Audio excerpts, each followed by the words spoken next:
going to make a spot welder based on an internet website tutorial. Let's see whether it works.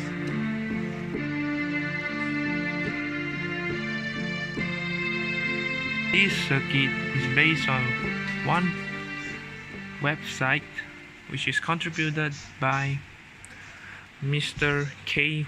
Wong. You can see transformer circuit and the triac.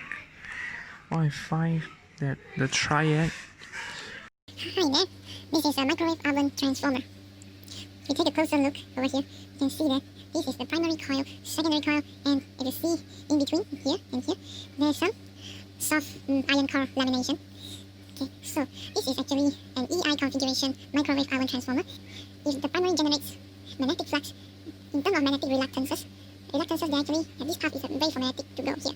Without this, most energy will get through the secondary, but with the use of shunt, in this commercial microwave oven transformer, there's a chance of leakage, so less energy being used, transferred. The reason for doing so is to prevent core saturation, something like that.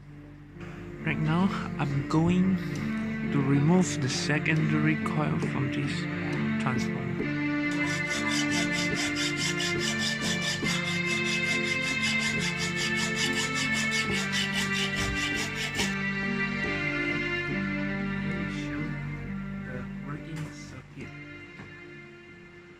Let's see.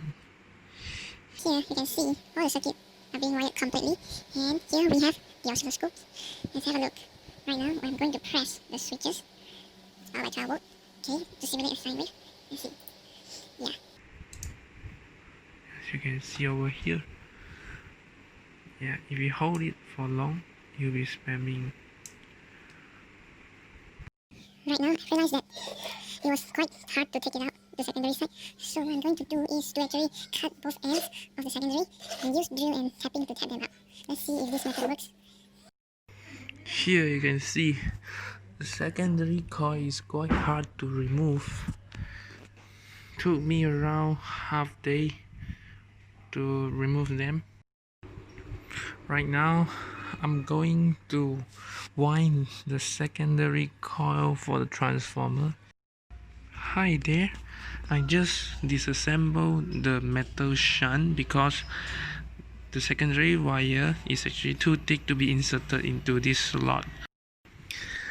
Hey there, now I've just removed the secondary coil. It shows that the turn ratio was 1 to 60. Now I'm going to crimp this wire.